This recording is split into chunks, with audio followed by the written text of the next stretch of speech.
Hallo weer vriende, welkom by jou nuutste langtermyn weervoorspelling. Dit is Oktober maand, soos Leo Leipold skryf, die mooiste maand. Maar hierdie lente kom stadig uit die blokke met die reenseisoen wat maar stadig begin. Tog wys tekens van 'n swak La Nina op 'n groter kans vir bo-gemiddelde somerreën, wat goeie nuus is vir weidings en aanplantings, maar die damme in die noordooste van Suid-Afrika staan reeds vol, wat ekstra risiko kan inhou as die reenseisoen so nat uitspeel soos verwag. Dit alles en nog meer in jou nuutste langtermyn weervoorspelling met trots aan jou gebring deur landbou.com, so bly ingeskakel. Ons begin met 'n kykie na jou persentasie van normale neerslag vir die maand van September en soos ons kan sien in die bruin kleure was ondergemiddelde reën waargeneem oor groot dele van die land met twee boligstelsels wat teen die einde van die maand bo-gemiddelde reën gebring het vir die noorde van die Noord-Kaap en die suide van Namibië. Bo-gemiddelde reën is ook waargeneem oor dele van die Vrystaat, KwaZulu-Natal en die ooste van Mpumalanga en alhoewel dit gereën het teen die einde van die maand in en om Gauteng, bly dit maar droër as normaal in die gebied, met droër as normale toestande wat steeds voortduur rondom die Suid-Kaap.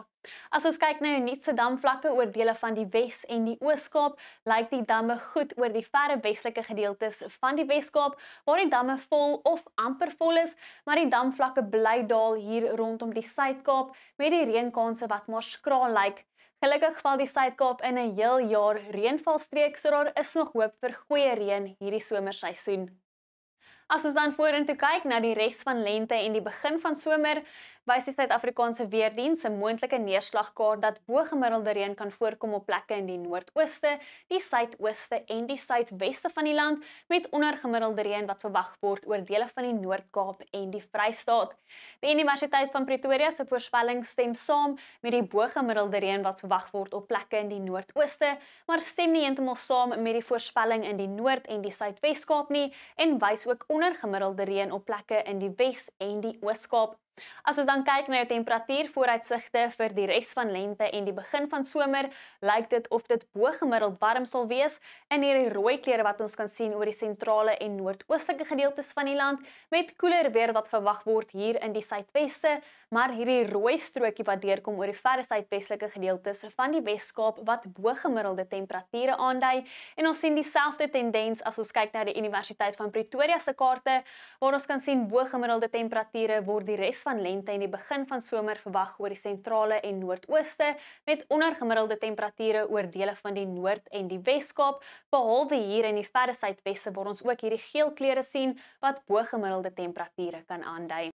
As ons dan beweeg na die Stille Oseaan en kyk wat hier gebeur, kan ons duidelik hierdie ligte blou kleure sien wat koeler as normale seeoppervlaktemperature aandui, met 'n swak La Nina wat sal ontwikkel, wat tipies die kanse vir bo-normale reën oor die somerreënvalgebied verhoog, en beide die Suid-Afrikaanse Weerdiens en die Universiteit van Pretoria wys hierdie prentjie duidelik in hulle somer neerslagvoorspelling. Dit is nou Desember, Januarie en Februarie se moontlike neerslag, en ons kan duidelik hierdie donkergroen kleure sien oor die noordooste van die land wat bo-gemiddelde reën aandui, met donkerder blou kleure wat voorkom oor die noordooste van die land as ons kyk na die Universiteit van Pretoria se voorspelling.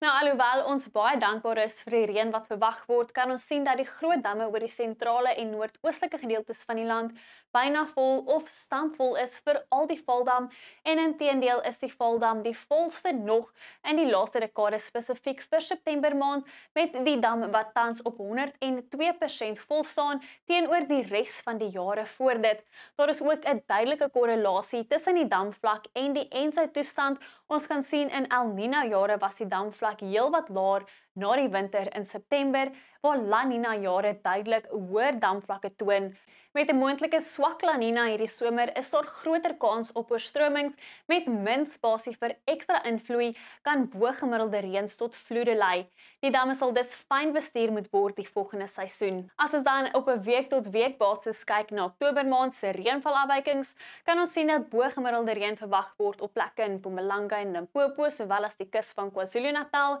met ondergemiddelde reën in die bruin kleure oor die sentrale en suide van die land. Die tweede week van Oktober lyk droog rondom die Ooskus met 'n kolletjie bo-gemiddelde reën op plekke in Mpumalanga. Teen die derde week verwag ons bo-gemiddelde reën oor die sentrale gedeeltes van die land met gemiddelde reën wat verwag word oor die res van die land en dan teen die vierde week verwag ons steeds gemiddelde reën oor die grootste gedeeltes van die land met kolletjies onder gemiddelde reën hier oor dele van die Vrystaat sowel as in Mpumalanga en Limpopo.